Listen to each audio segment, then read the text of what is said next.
Coming off yet another Game 7 loss, it was clear that the Nuggets had to do something this offseason and couldn't afford to mess it up. And with the offseason well underway, I think it's safe to say the Nuggets didn't just avoid messing up, they completely crushed it and have made massive improvements to their roster across the board, once again planting themselves right back into the inner circle of championship contenders.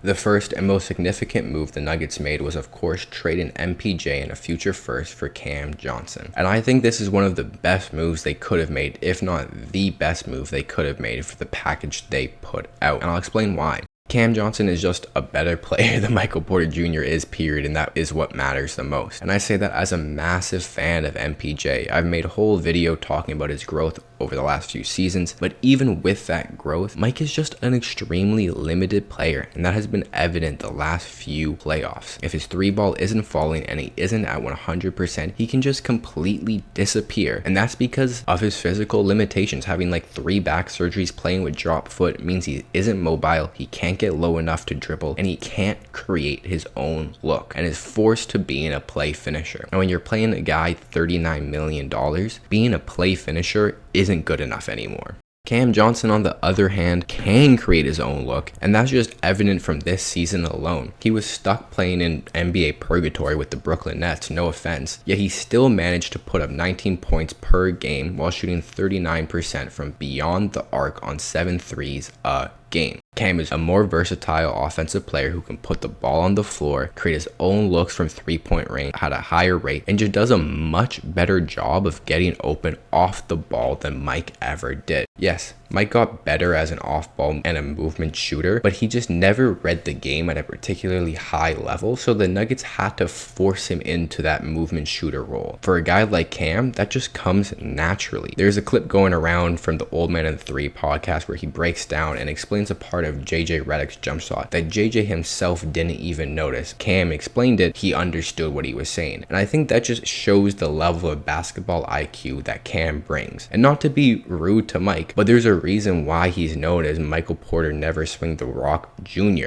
While Cam is known as a high-level IQ guy, playing alongside Jokic and having the ability to read the floor means you're going to get tons of easy open looks, both from beyond the arc and off basket cuts and other off-ball movement like that. Cam is going to be a type of release valve that Mike never could, and I think Jokic is going to absolutely love that. The next and most important part I think about this switch is just how much better of a defender Cam is. Yes, Cam Johnson is not an elite defender. He's not Mikal Bridges, but MPJ floated from being average on his best days to being downright awful on his worst. And when you have a guy like Jokic and Murray who are not strong defenders, you can't have a third guy who's that easy to attack. And yeah, Cam isn't going to be a lockdown wing defender, but he's going to be average. He's going to be someone who can't be attacked as often, and because he's more mobile than Mike, he'll be able to better survive on switches. Yes, Johnson's medical issues is something to be wary of. He's only played 60 plus games once, and he's only played 60 or more games twice, but the Nuggets medical staff seems pretty solid. They know how to manage injury prone players like Jamal Murray, like Michael Porter Jr., and I think they'll do a decent job with Cam. But beyond the on-court aspects of this deal, the main reason why it's so great for the Denver Nuggets is the cap flexibility it afforded them, and that cap of flexibility they've used to assemble a legitimate 8-man rotation.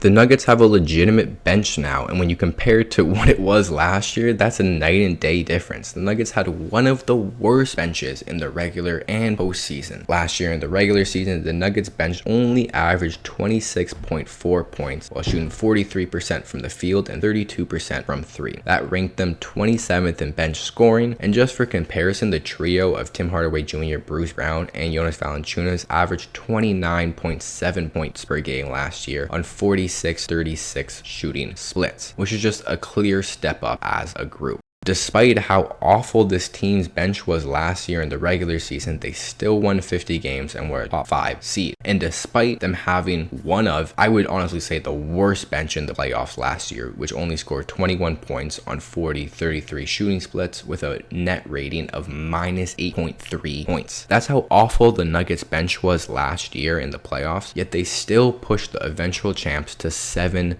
games. It's not like the Nuggets even had a full healthy starting lineup. Like MPJ had one arm. By the end of the Thunder series, it was clear that they really only had 4 players. Hell, they didn't even have 4 players in game 7. They had 3 players in game 7 with AG getting hurt that they could trust. Now with the additions of Tim Hardaway Jr., Bruce Brown, and Jonas Valanciunas, they have a legitimate, and Cam Johnson, they have a legitimate 8-man rotation that they can trust in the playoffs. Is like Tim Hardaway Jr., Bruce Brown, and JV the best bench unit in the league? No, I don't think anyone is saying that, but they don't need to be. They just need to be better than they were last year, because that team last year pushed the champs to 7 with an awful bench, and now they have a good bench. Who knows what could happen in a 7-game series against anyone now. But it's not like they just brought in random decent players. They brought in 3 players who all address precise needs that this team has. Tim Hardaway Jr. is an elite shooter. Bruce Brown is a secondary ball handler who's also a good point of attack defender. And Jonas Valanciunas is the best backup big this team has had.